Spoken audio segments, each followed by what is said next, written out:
Bueno, llámenme como quieran, profe Laucha. Profe me parece medio un montón, pero bueno, si quieren. Último lugar. No fui último, fui quinta. Esta clase ¿Estás usando el bolso? va a ser de protecciones en la electrónica aplicada a la robótica. La robótica es un ambiente muy hostil. Tenemos ruido electromagnético generado por los motores, tenemos golpes, tenemos pico de tensión, conexiones de batería mal conectadas al revés, como le pasó al compañero hoy.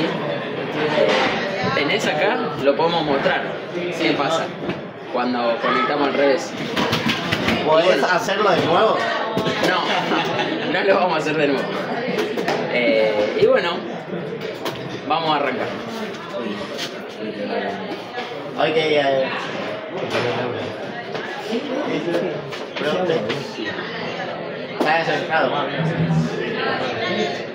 Existen dos tipos de protecciones. Vean, acá adentro está negro por el chispazo. Nunca porque él pensó que no entraba.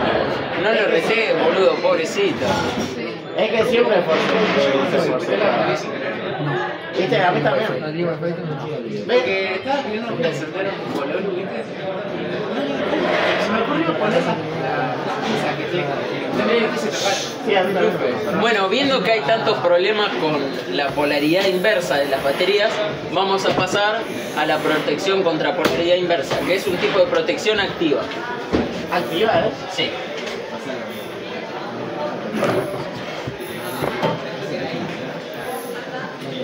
Hay que anotar.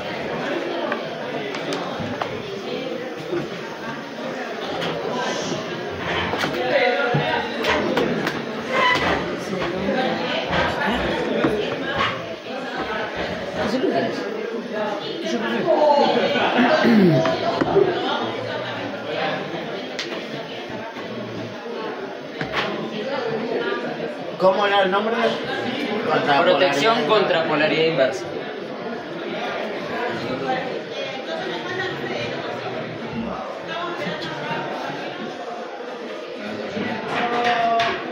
¿Y esto se puede hacer en todo tipo de voltaje? Tipo, no solo de batería, digamos, también la salida de una colocación, digamos, cualquier cosa. Tipo, yo coloco no sé, un elevador de voltaje. Claro, él se refiere a que creo que si no con medidas bajas de voltaje. Una fuente de 48 volt industrial, supongamos. Sí. Sí, se puede hacer. Okay. Hay una característica clave, bueno, se utiliza un MOSFET, por eso es un tipo de protección activa. Se utiliza un MOSFET para evitar la conexión del positivo en el negativo y del negativo en el positivo. Si nosotros lo conectamos al revés, no va a haber ningún tipo de señal en el gate, por lo tanto nunca se va a activar el MOSFET y nos va a proteger el circuito. ¿Ok? Si tenemos una señal positiva en el gate, se va a activar y va a tener unas ciertas pérdidas, que eso está determinado por la RDS.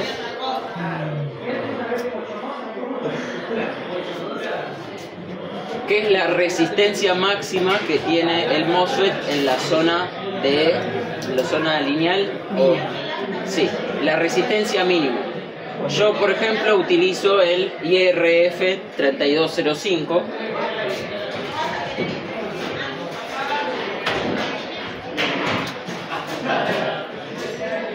IRF 3205. Sí. ¿Por qué ese modelo exacto? Porque tiene una RDS-ON extremadamente baja de 8 mA. Entonces se activa con Hay veces que sería muy poco voltaje. No, muy poca... esto lo que determina es cuánta potencia disipa el MOSFET. ¿Ok? Ok. Lo ideal es que tengamos cero potencia disipada, pero eso en la realidad nunca va a pasar. Entonces tenemos que buscar que sea lo más baja posible. Sería Exacto. para que no consuma mucho. Para que no caliente, porque esto calienta. Sí, sí. Ok. Y mientras más corriente pasa, más calienta. Si recordamos, No pasa nada, porque lo que tiene es la potencia disipada del MOSFET va a ser igual a la corriente que circula por él al cuadrado por la resistencia del MOSFET. Claro. Por lo general se le pone un pequeño disipador, depende del consumo. ¿Ok? Vos me preguntaste si se puede aplicar en cualquier caso. Y sí, pero hay un tema. Tienen una característica los MOSFET, que es que no pueden tener un voltaje entre gate y source mayor a 20 volts. Ah, ok. Entonces, si nosotros conectamos una fuente de 48 volts acá, tenemos 48 volts y la referencia. ¿Cuánto va a haber entre gate y source? 48 volts. Entonces se nos va a quemar el MOSFET y va a ser peor que no tenerlo. Por eso se le pone un diodo Zener. Ahí se te quemó el BTS. Claro, se te quemó el BTS.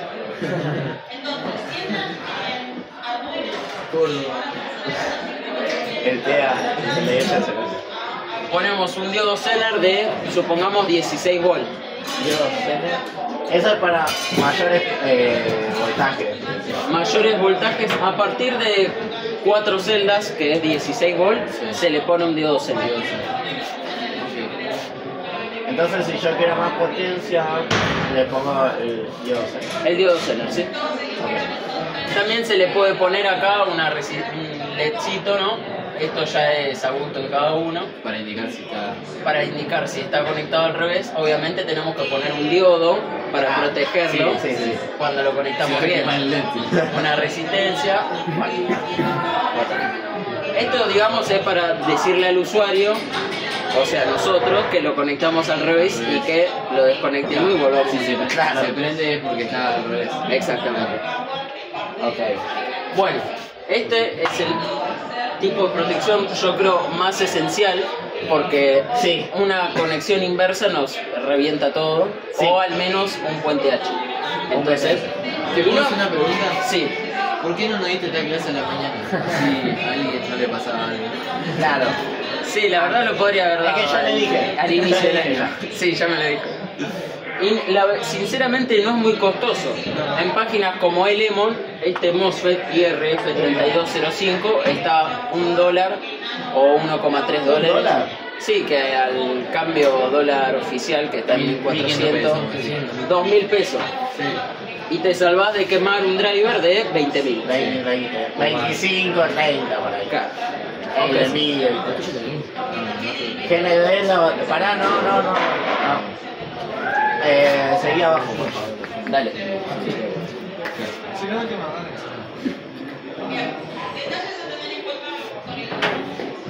Bueno, pasamos al tipo de protecciones pasivas. El tipo de protecciones pasivas hay un montón. Tenemos resistencias, capacitores,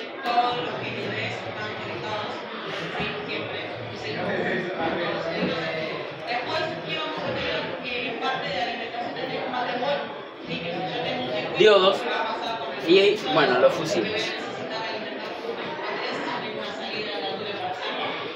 Todos conocen, ¿no?, lo que es un fusible. Sí. Bueno, a mí me pasaba que no quería poner fusibles porque digo, bueno, llego a hacer un corto, ¿no?, que no se quemó nada, solo que consumió más corriente de la normal y se quemó el fusible. Yo en medio de la competencia que tengo que soldar el fusible, volver a soldar otro, ahí también hay un problema, porque en la robótica es prepararse el robot para que sea lo más robusto posible para 5 minutos en los que competís y después ya está. Entonces existen los fusibles polyswitch, que son fusibles reseteables, ¿sí? Estos fusibles, los polyswitch,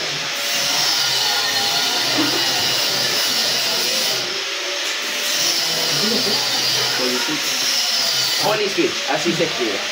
Son fusibles reseteables porque no vamos a entrar en la construcción química, pero cuando pasa determinada corriente se empieza a calentar el fusible y se separan los electrones de dos placas y deja de pasar corriente.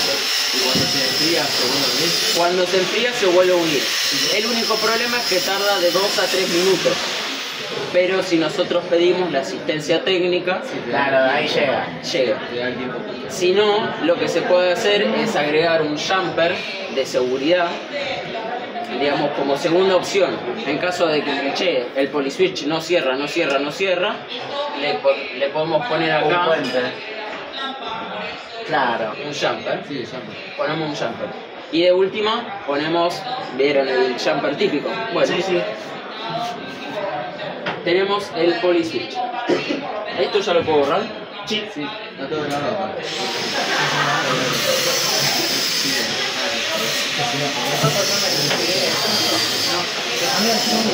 Bueno, pasemos a los capacitores. No se ve, ¿no? Mucho. Más o menos. A ver si lo color. Yo veo. Ese funciona.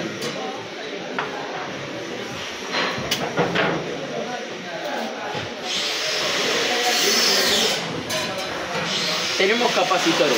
Los capacitores se suelen usar para disminuir el ruido en una línea de datos. ¿Dónde puede haber más ruido electromagnético, no ruido audible? ¿Dónde puede haber más ruido electromagnético? Bobina, motor. En los motores. Nosotros controlamos los motores a través de una señal de control, que lo solemos conocer como IN 1, IN2, IN3, IN4. Lo que se suele hacer en las señales de control para los motores es poner, acá tenemos la señal y ponemos un capacitor. De 100 nano era. Ahí vamos a eso. Acá tenemos.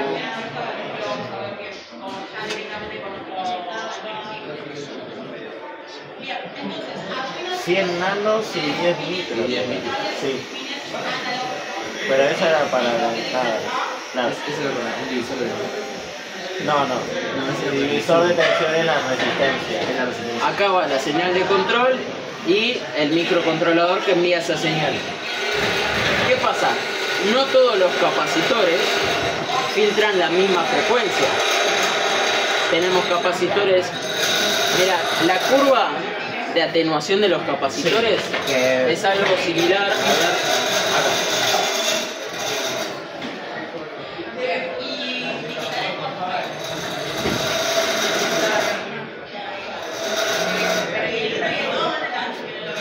Es algo similar así.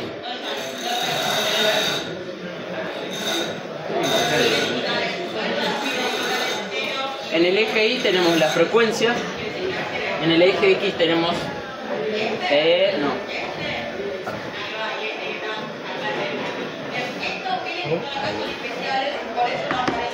En el eje Y tenemos el voltaje y en el eje X tenemos la frecuencia. Todos los capacitores actúan de esta manera, no va a filtrar todas las frecuencias. Por ejemplo, el de 100 nano filtra alrededor de un ruido de 20. No está chequeada esta, puede ser que me equivoque. 20 MHz. Claro. Si nosotros tenemos un ruido de 3 kHz, supongamos que debe estar por acá. ¿Y cómo sabemos de tipo Usted- el ruido si viene del motor? ¿Cómo sería el máximo de ¿Cómo sabemos la frecuencia Claro, del la ruido? frecuencia? Solo se puede saber en la práctica. Claro. Lo que se puede hacer es atenuarla desde el origen, en el puente H, El puente H. o en el mismo motor agregando capacitores, que se agregan capacitores. Pero lo ideal es que nosotros no dependamos del puente H que usemos o del motor que usemos, sino que tengamos nuestra propia protección. Por lo general, la placa de control va separada de la placa de potencia. Claro. Entonces, esta señal hay que, porque los BTS ya separan las dos, la placa de potencia. Claro, los BTS serían la placa de potencia y la placa que hicieron ustedes sería la placa de lógica, ahí lo pueden ver. Está separada y se conecta a través de unos cables. Claro. Entonces, lo ideal es que pongamos todo en la placa de control. Esto se puede saber experimentalmente con un osciloscopio. Ah, ok. No hay otra manera. Como estándar se usa 100 nano o 470 nanofaradios. Ustedes habían dicho que también se le podía poner un capacitor electrolítico, supongo, de 10 microfaradios. Sí. Eso es la entrada de la placa, porque nosotros en Insumo tenemos la placa de control y potencia en la misma. Integrada. Pero ustedes dicen un capacitor electrolítico de 10 microfaradios en la alimentación. Claro. En la línea de alimentación, claro, ahí hay cosas diferentes. Línea de alimentación, línea de transmisión, línea de control, de estado. La de control sería la que enviamos para los drivers. Exacto. La de transmisión sería... Por ejemplo, queremos controlar... no, bueno, sí, podría ser. O, por ejemplo, tenemos 2 microcontroladores. Entre esos dos hay líneas de transmisión. Perfecto. No sé si, pará, dicen indeleble. No, son permanentes. Permanente, pará, creo que hay alguno. Bueno, No toqué. están esos tres tipos: línea de transmisión, línea de estado y líneas de alimentación. Ahora vamos a ir a las líneas de alimentación. Ahora estamos en las líneas de control.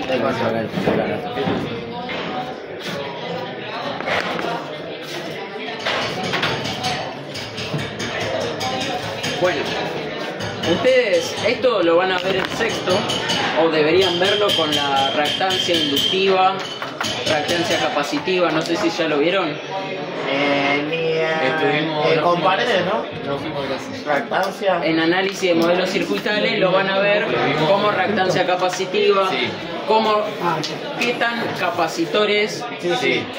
determinada Con frecuencia. paredes en quinto. En quinto. Bueno, potencia reactiva, eso es esto. Pero quédense con que no todo el capacitor de un determinado valor no va a filtrar todas las frecuencias, Claro, Una cierta parte. solo una cierta Y parte. si pongo más, claro. hago que filtre todo. Si tenemos más variados. Bueno, en entornos capacitores industriales se suelen poner un montón de capacitores paralelos. Ah, el dibuja re bien este. Se ponen un montón de capacitores diferentes, diferentes. de diferentes valores, para que la respuesta de atenuación de frecuencia sea algo así. ¿Cuánto nos conviene a nosotros poner? ¿Entienden? Se solapan los capacitores. Claro.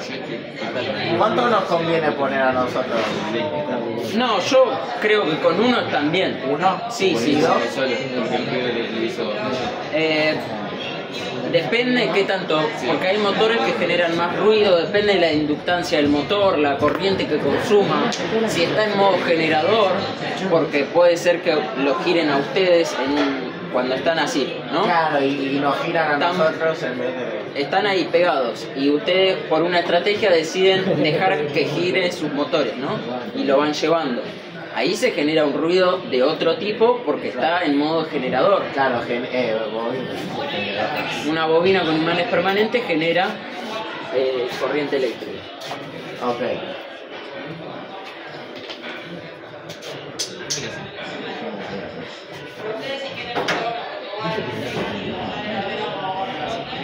Bueno,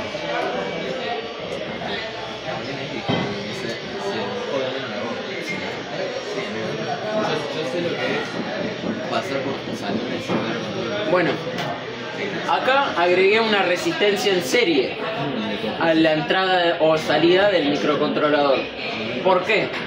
¿Se pueden imaginar por qué puse una resistencia en serie? No. Para limitar la corriente. ¿Por qué yo querría limitar la corriente Ah, que entra o sale del microcontrolador?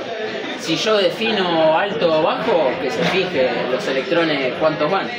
Pero no, si nosotros, supongamos acá en la señal de control, conectamos mal la señal de control, ¿no? Ellos tienen un conector que va a 2 pines, pero no hay nada que impida que lo conecten a otro, que está al lado, está GND, supongamos.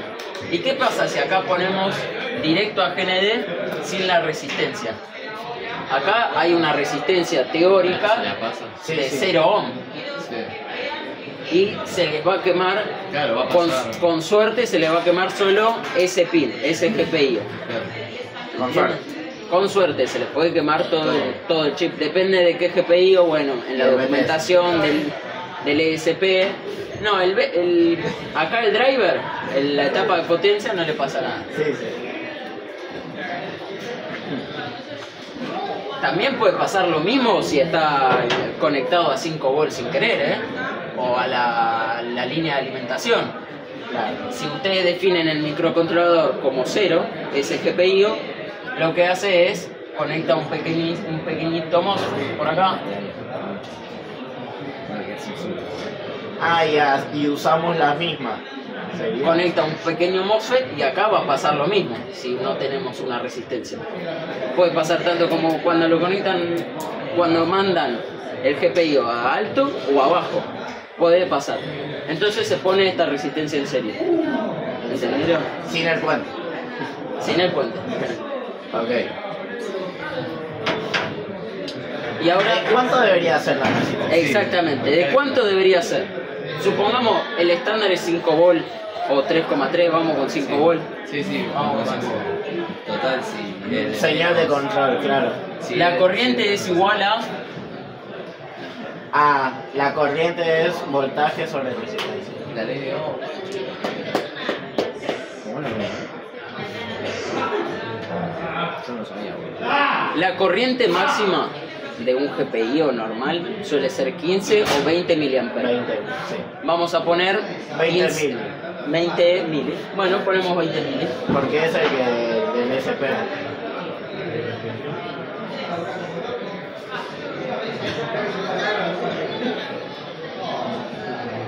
¿Por qué pongo 5 volts?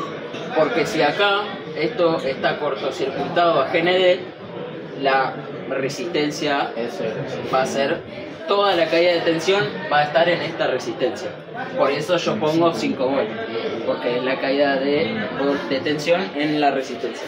Bueno, despejamos.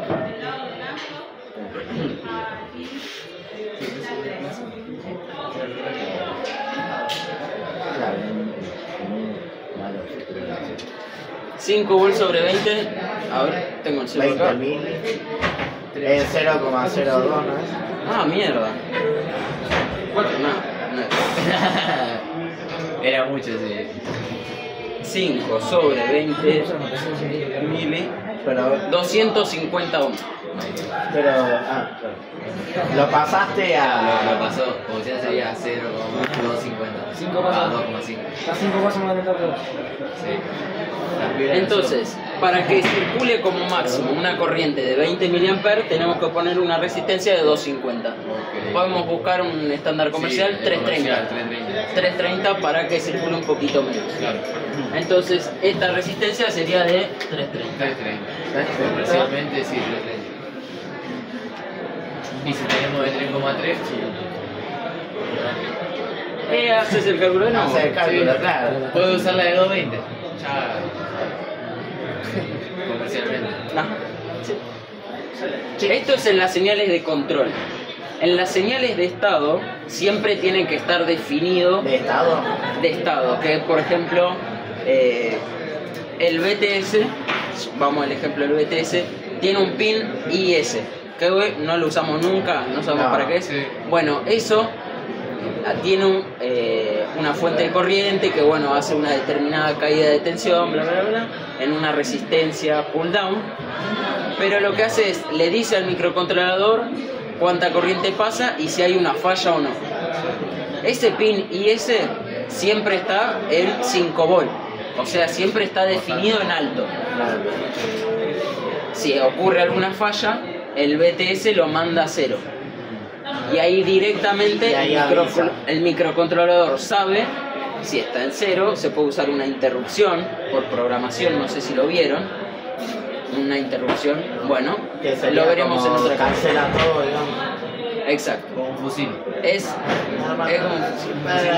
por hardware en la Claro, introducción. En el código. Sí. Entonces, lo vemos en otra clase. Ok. Las señales de estado siempre tienen que estar definidas. Por eso se le suele poner una resistencia pull-up, Claro. Que siempre está abierto. ¿Sabes qué?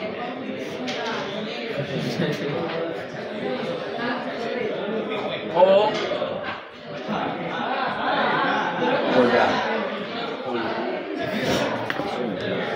por ejemplo acá podríamos poner una etiqueta que sea, y esta va directamente a un GPI o del SP o del Mega, lo que vayan a usar. A veces, por ejemplo en el BTS ya viene una resistencia integrada que lo define en alto, pero a veces uno tiene que estar vivo, leer la documentación, porque a veces no tiene la resistencia integrada y se la tenés que poner vos. Por ejemplo, en todos los protocolos I2C la forma de comunicarse es open drain, Sí. o sea que tienen un MOSFET que va a GND. Ah, genial. Sí. Y hay una resistencia en pull-up, sería, ¿no? ¿Cómo? Y hay una resistencia en pull-up, sería, ¿no? La conexión. Sí o sí necesita una resistencia pull-up. Claro. ¿Por qué? A ver, Marco, ¿qué está costando? Sí, se me volvió muy cortado, ¿no? Me quedo viendo. ¿Qué pasa si este MOSFET no está cerrado, está abierto? Está así. ¿Qué valor tiene este pin? Ese pin, ¿cómo era? ¿Eh? La respuesta Alta impedancia. Sí, puede estar en alta impedancia si lo pones vos, Claro. pero Default. en default va a estar Sí. en flotante, un valor flotante. ¿No sería alta impedancia? No es lo mismo. ¿No es lo mismo? No, un valor flotante puede recibir ruido Ah, y Y alterarse, lanzar sí. un pulso de alto y te descoloca toda la comunicación. Entonces, nosotros tenemos que poner siempre una resistencia pull-up. todo esto sería para comunicaciones I2C. Esto es el caso de I2C. Yo pongo un ejemplo concreto de cuando necesitamos una señal. No es una señal de estado, es una señal de control, pero bueno, cumple la misma función. Yo sé que es comunicación I2C, pero no sé para qué podría llegar a usarlo. Sensores usan la Sensores. comunicación I2C, Ah, pasa que como no lo usamos. Claro. o pantallas. Pantallas. Usan I2C. Entonces, la señal desde el microcontrolador hacia el sensor, Es que lo mismo. tipo, sería de sensor al microcontrolador, porque el sensor recibe y lo manda. La comunicación es bilateral. ¿Es bilateral? Sí. Ok, entonces de ahí debería tener una resistencia una. Sí. En los dos pines, tanto en el SSL, que es el clock, como en SDA, que es el Serial Data.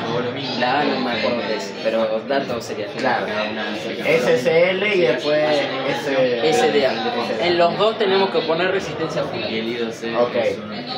Pero en los sensores no uso eso. No, porque tus sensores no son I2C. Claro.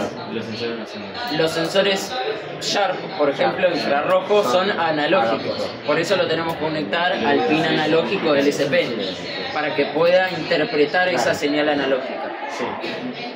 Hay sensores como el tiempo de vuelo, que Ah, lo que hacen es detectar el tiempo de vuelo del haz de luz entre que va y que vuelve, y ese utiliza una comunicación I2C porque tiene que transmitir más carga de datos. Y el I2C es muy rápido. No es tan eficiente como el SPI, por ejemplo. Pero bueno, un ejemplo de un sensor que necesita I2C. Una pantalla OLED o LCD necesita I2C. I2C. Eso sí es. Podríamos usar una pantalla. También.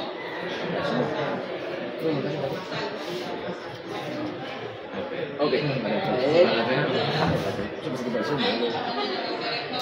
Entonces, en el fusible nos quedamos que tenemos que usar un polyswitch. Sí, Un polyswitch con un puente abierto. exactamente. Bueno, ¿en dónde colocaríamos el fusible? El polyswitch. ¿Dónde lo colocaríamos? En el diagrama, o sea, en el esquemático. En el esquemático. En nuestra entrada, salida. Claro. Tenemos BCC de la batería, Con la conexión de de los BTS. los BTS. Una para cada uno.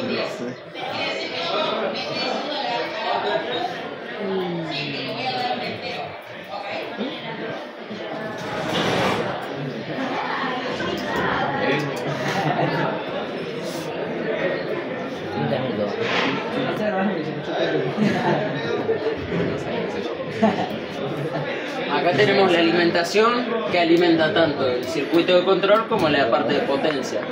¿Dónde se suelen poner polyswitch? En la parte de control. Acá. Sería en la parte de adelante. Ahí, Antes de... Entonces, si yo tengo una batería solo para... Mi mochila yo lo Si vi. tengo una batería Acá, mirá. para el... Claro, Acá iría. Ustedes lo pondrían acá. Acá, por eso. claro. No, la parte de potencia también me diría un polyswitch. Sí, un polyswitch. A ver, el tema es que ahí circula muchísima corriente y un problema que tienen los polyswitch que no lo comenté es que tienen una caída de tensión Muy grande. mayor, cada vez mayor cuando pasa cada vez más corriente. Ah, ok, es como equivalente. digamos. Lo que se puede hacer es controlar el consumo de corriente a través de pines de estado como el IS del BTS. Ahí podés monitorear la corriente a través del software y ahí lo controlás. Ok. Entonces no conviene tanto. No, para mí no. Ok. Vale. Ya me respondes el caso. Bueno, y los diodos, No sé, por mirá, vieron que ustedes en Arduino IDE definen pin mode, sensor izquierda, entrada, input, ¿no? Sí, veo. Bueno, justo un sensor Sharp no es conveniente porque va a haber una caída de tensión en el diodo de alrededor de 0,7 en diodos de silicio y te puede llegar a afectar la medición. Pero en todas las demás señales se puede poner, es un caso ya de gran protección. Yo no le puse a mis circuitos un diodo para proteger, no sé, tenemos acá un GPIO. Ah, estás hablando de... El modo input, ¿ok? Sí, El polyswitch, ¿no dijiste el nombre de cuál era? Sí, no. polyswitch. Polyswitch. Es Polyswitch. Es el nombre. Ah, eso, porque ahí había diferentes No, modelos. no, no, es el tipo de fusible. Después Ah, está vale. Polyswitch JKE, que es una marca. Sí, sí, sí. El modelo anoté de Moffett que él usó. Ah, verdad. Si en algún momento alguien, Sí, no sé, ustedes van a vender la placa, ¿no? A principiantes y quieren que no se queme ni de casualidad, Claro. le ponen un diodo a GPIOs que saben que solo son de entrada. En el SP saben que hay algunos pines que son solo de entrada. claro.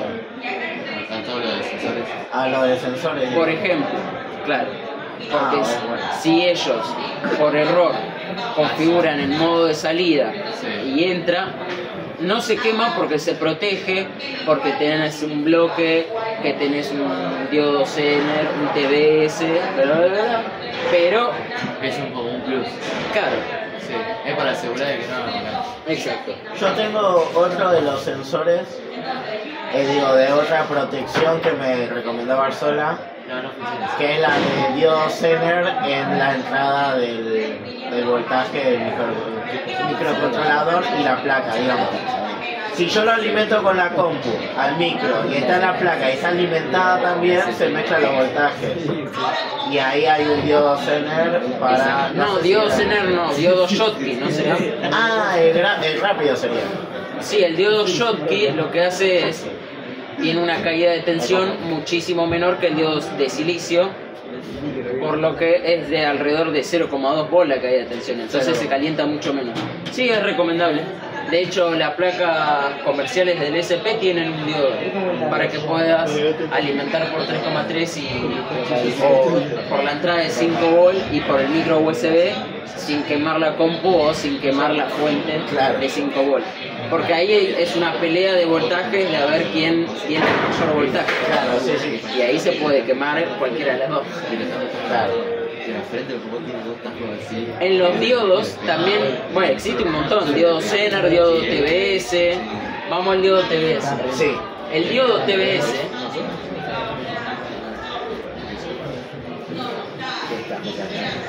encima no llegamos a esta cuestión vamos a frenar ahora el 13. Nosotros tenemos una de insumo acá en el medio.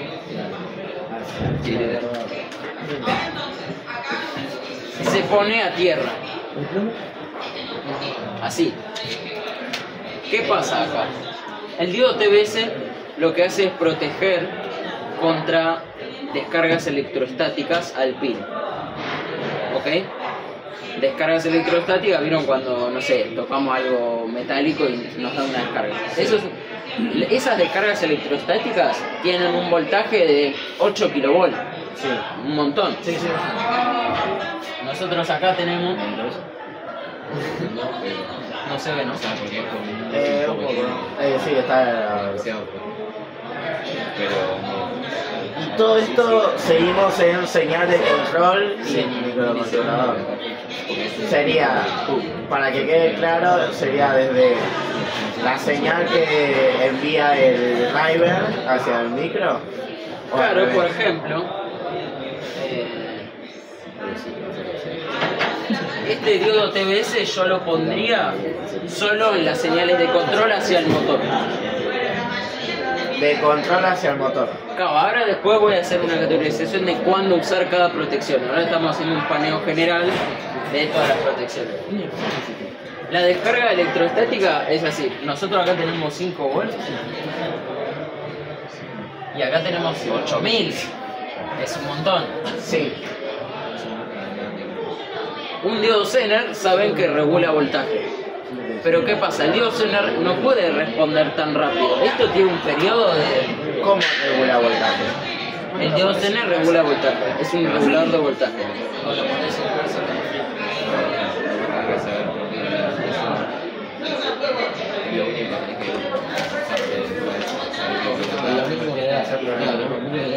Para que se Ok. Eso era un diodo Zener. Una descarga electrostática puede tener un periodo de 50 nanosegundos. Sí, que no es nada, pero es un pico alto. No es nada, el diodo Zener ni lo ve. El diodo Zener no reacciona tan rápido. Entonces el diodo TBS es un diodo Zener mejorado para tener una mejor respuesta a periodos muy pequeños. Claro, puede tener una respuesta de 5 nanosegundos. Claro. Entonces, apenas detecta que supera, hay diodos TBS para 5 volt, 3,3.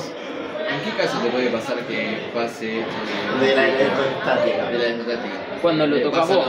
Vos tocás la placa Claro, vos, y... cuando lo tocas vos. Es verdad. Esto es para Y que te protegerlo da cuando... sí. Claro, y ahí quemaste todo. Sí, es verdad. El diodo TBS tiene un umbral en el que si supera ese umbral de tensión se activa y manda la corriente a tierra. O sea, se sacrifica el diodo TBS. Ok. Sí. Entonces, cuando detecta acá un umbral de tensión mayor a 5,2 volt,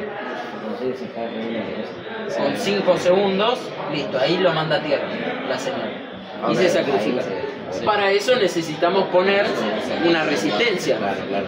Una resistencia acá en serie.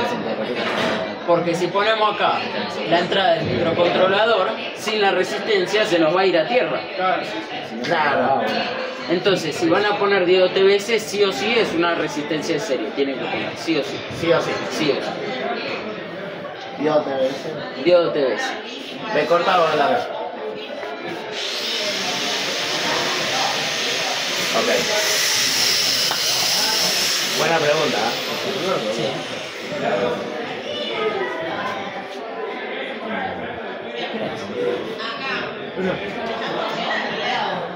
La hora. Cuarto. Cosa media. No pasa nada. ¿Está bien?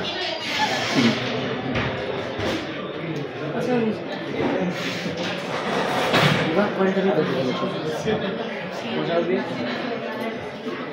Laucha. El nombre. Laucha. Lambert. Pin pollo. Esto significa TBS. Está bien.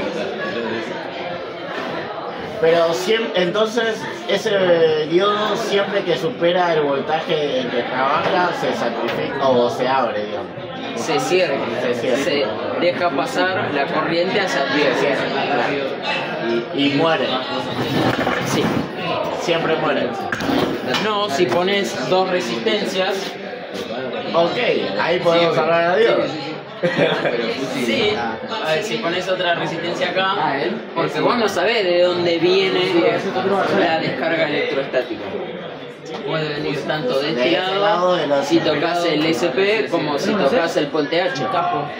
¿Entienden? Ok. Pero Pero acá sí que sería microcontrolador y Sí, yo lo tuve 2 meses. para que sería entrar el voltaje y microcontrolador. Tipo serían los 5 volts. Ok.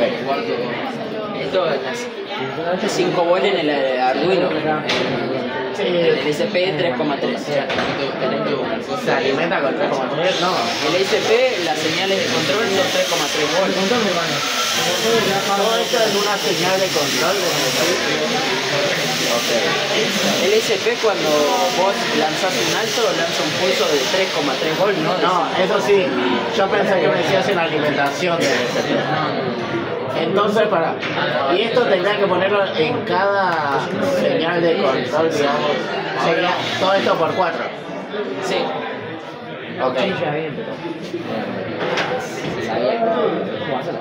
Yo lo tenía que hacerlo con el otro. Pero me encanta si es todo fácil. Sí, gracias a Dios. Amén. También literalmente. Claro, sí, te tenés que hacer. Por eso, no, me da mi parte, boludo. Sí, Fui el otro día que estaba aplicándole a esto, y boludo, estaba aplicando y no.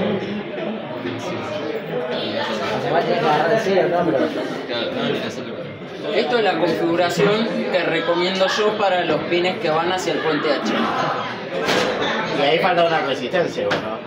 La que No, hace porque falta. la resistencia que define el estado de la línea, ahora a partir de ahora cuando digamos línea nos referimos al pin o, bueno, a la línea. Al pin de un microcontrolador. Sí, a cualquier pin de un microcontrolador. Línea. Línea. Esto es para las líneas de control. Para las líneas de estado, Ok. Me lo regaló un pibe ahí. ¿Y por qué no la resistencia que vos dijiste antes entre las dos resistencias de qué lado venía?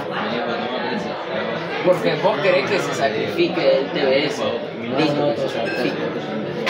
Ok, A mí me pagó 1000 pesos de más. Es que está hecho para eso. ok, A veces no se muere, puede sobrevivir, pero por lo general se muere. ok.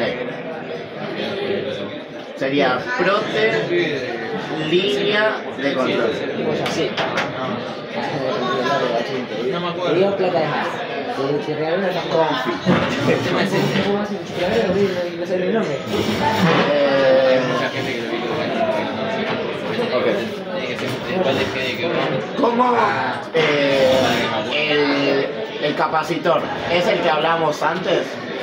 Sí, que tenemos que ver qué valor, qué frecuencia queremos filtrar, entonces qué valor tenemos que poner de capacitor. Dos, amigo, dos. Ok. Todo lo otro que ganaste, que era la más común, que era 100 nanos. Sí, 100 nano o 470 nano. A mí me está atajando ¿Qué bien, comió? boludo. 400. Me pasó todo el bote. Todo lo que me a mí, la comí.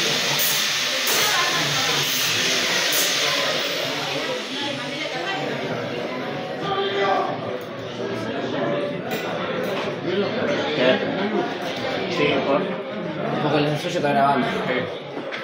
¿Qué tiempo? Para mandar un mensaje a Tizi de que traiga una caja de alfajores, así te compramos. ¿Qué sigue de normal, boludo? Ya sé, boludo, no lo voy a ir a buscar. No, pero te dije, de normal, no me Sí, Campo, sí. bueno, de la siguiente época, no, vamos, desde donde empieza el bajo, generalmente son 10 cuadros y después 5 para la derecha y 3 para la izquierda. Son 15.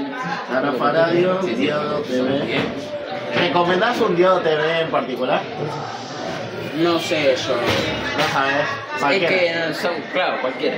Cualquiera. Sí. No tan buen profesor.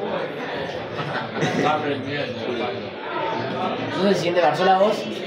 ¿Sos el siguiente Barzola? Creo que sí. Esperemos. ¿No? Ah, yo te quiero tener Está como diciendo profe. que no, pero cuando te des, vas a ver que vas a volver. No, yo cuando me egrese me voy. Me voy del país. No, Una clase, un año, medio año. No, más cuando sea más grande me gustaría. Con lo mismo. Así empezó Barzola. En Puente H, la línea de control. La resistencia sería la misma que dijimos del capacitor antes. Tipo No, 330 está bien. 330. Sí. Porque antes habíamos dicho Es lo que una de calculamos. 250, digamos. Es lo que calculamos. Claro, sí. es lo que calculamos. Es la que dijimos.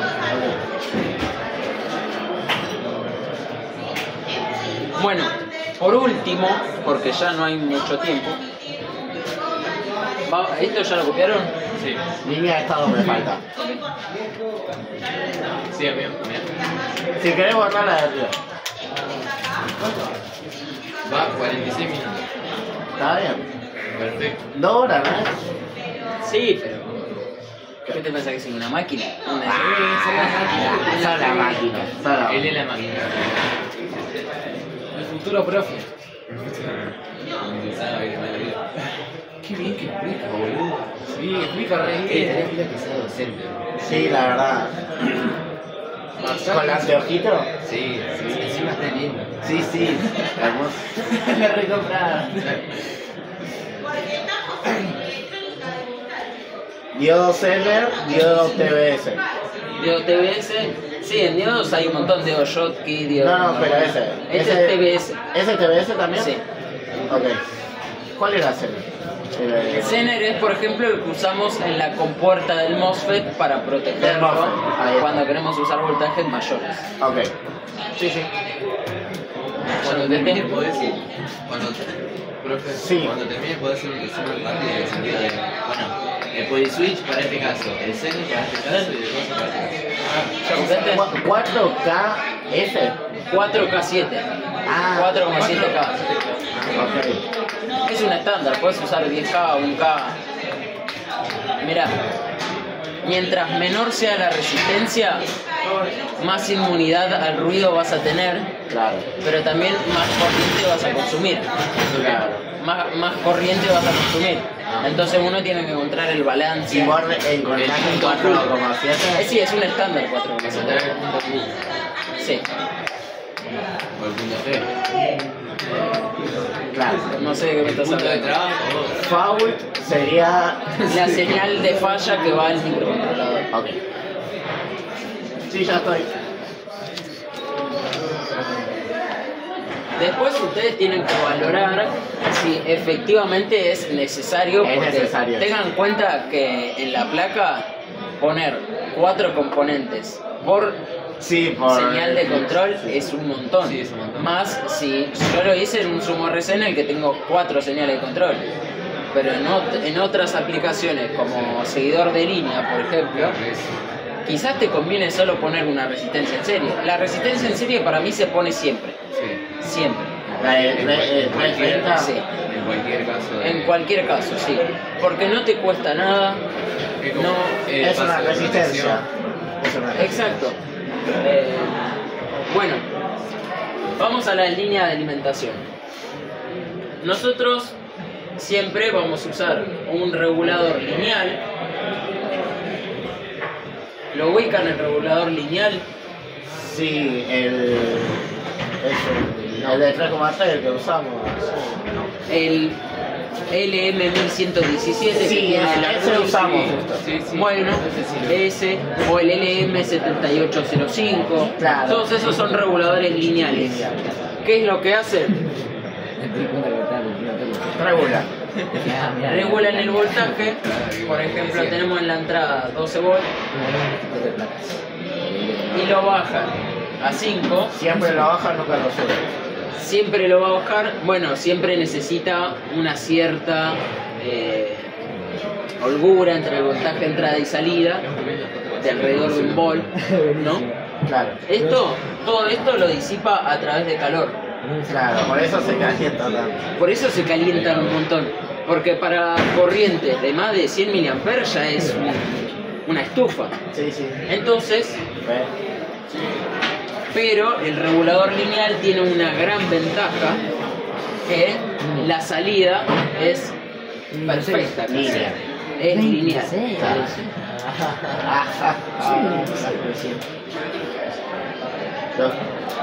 Es buena pregunta. Mi compañero pregunta. Se le pone capacitores. Sí. ¿Para qué? Para mejorar la inmunidad al ruido y además siempre vas a tener un ruido proveniente del regulador o proveniente de cualquier otra cosa. Entonces, para mantener una salida estable de voltaje se le pone un capacitor. Después, no creo que lleguemos en esta clase, pero vamos a ver tipos de capacitores. Están los electrolíticos, los de tantalio, los cerámicos, que son la famosa lenteja, los de poliéster, que tienen un montón de utilidades. Tenemos La está dando para que quiera ver. Ellos son de 500 pesos. No, que son. O sea, igual sí. Sí, es una locura. Puede ser porque somos largos. El Polyswitch. La del principio del MOSFET. tenemos el bus converter, que nosotros lo conocemos como step down. Sí, el Mini 360. Todo. Sí, todas esas plaquitas que vos usabas, está bien. Sí, sí, él usa Sí, la lo misma. usan ellos. El step down, ¿cómo funciona?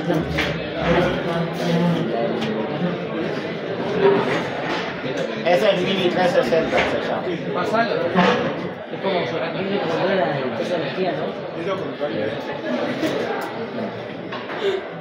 No, es lo mismo pero más chico. Claro, ese es un más chiquito.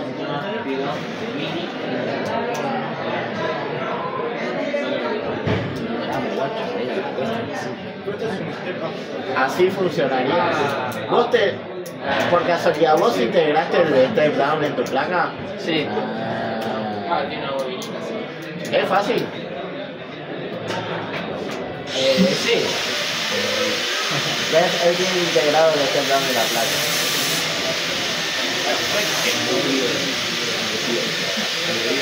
Además es más divertido integrar. Claro. Después que se te joda algo y no sabes qué hacer.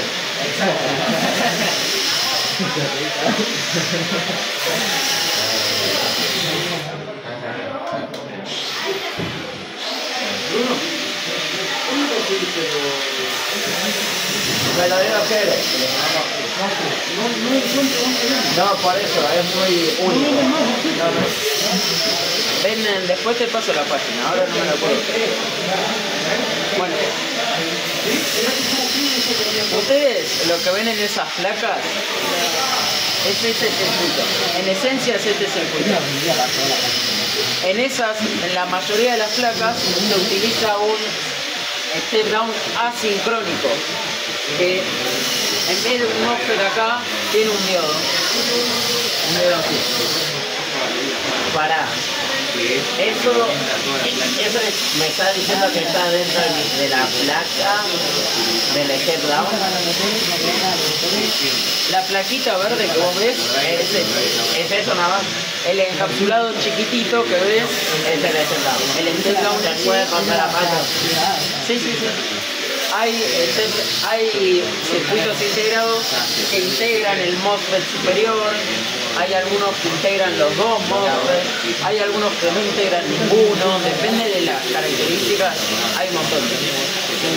Este es uno sincrónico, que es muchísimo mejor porque podés controlar mucho más, es mejor, podés configurar la onda completa, no solo media onda. Porque acá el funcionamiento es así, básicamente activamos el superior, se carga el inductor, desactivamos el superior, activamos el inferior y acá se genera una circulación. Se cierra el circuito. Y ahí el inductor se descarga, por lo que hace un pico de voltaje. Y ahí lo volvemos a hacer.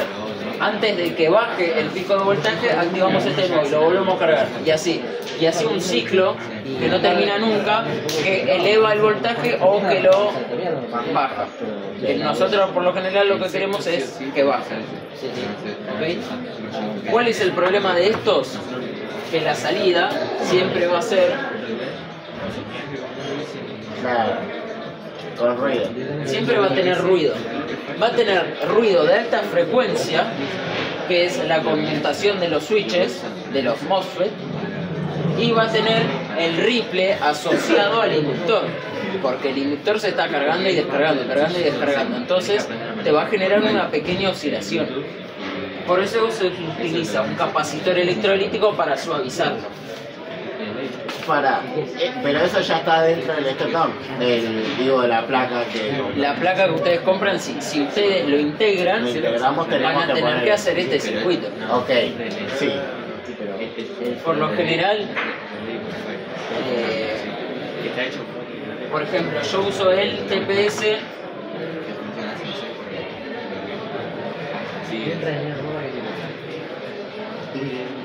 23750. ¿Qué sería el step down? Es el step down, pero ya me viene integrado los dos MOSFET. dos. Sí. Yo siempre busco que el step down sea sincrónico, que tenga los dos MOSFET. Sí. Sincrónico que serían los dos MOSFET. Sí. Asincrónico es un MOSFET y un diodo. Ok. Para TPS.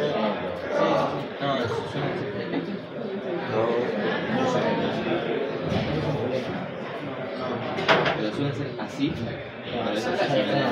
Entonces, vos solo pones el diodo y la bobina. Y la bobina y el capacitor. ¿Sí? Bueno, La bobina, como la podríamos calcular o qué podríamos. es complejo, no lo podemos ver Sí, en la sí, clase. De hecho, yo no me lo acuerdo muy bien. Entonces, Después te pregunto. bueno, para terminar, para reducir este ripple se calcula una capacitancia, ¿no? Y podemos usar un electrolítico o uno de tantalio. Los de tantalio son unos rectangulitos así, son chatitos, no tienen mucha altura, son más o menos así. Acá tenés los pads. Son chiquititos. Todo en SMD. Sí, todo ese medio. Ustedes saben que el electrolítico es así, ¿no? Acá tienen las dos patitas, Claro. o las dos patitas así. Claro. SPD. Bueno, el electrolítico tiene una respuesta a la frecuencia peor que el de tantalio. Nos vamos a quedar ahí. ¿Se acuerdan esta Sí, onda? sí. Bueno, el electrolítico es más o menos así. Entonces no tiene El de que hacer tantalio gran es así y el cerámico es así. cerámico mejor para la frecuencia. Para frecuencias altas. El tema es que el cerámico no podés tener mucha capacitancia. Sí. Y a veces en la salida del step down necesitas 100 microfaradios y es imposible. Entonces poner cerámico y después tantalio. Cerámico y de tantalio. Claro, de tantalio. Después tiene otras, así como todo tiene su ventaja, tiene sus desventajas. Claro. El de tantalio puede explotar y prenderse fuego. Ahí va. Y el electrolítico. El electrolítico También puede explotar, pero no se prende fuego. El de tantalio se prende fuego en serio. Claro. Y te quema todo el robot. Y te puede quemar todo el robot. Entonces, ¿Qué pasó? sí, pero fuera de un robot, en otra cosa. Lo Ah. exploté. Y se prendió fuego, pero lo apagas así. Lo pasa así. Lo dejas sin oxígeno y se apaga. Claro, sí. Bueno, ¿alguna pregunta? Yo, que en 10 segundos clavas una hora, terminalo termina la clase, dale. Bueno, agradezco que me hayan escuchado.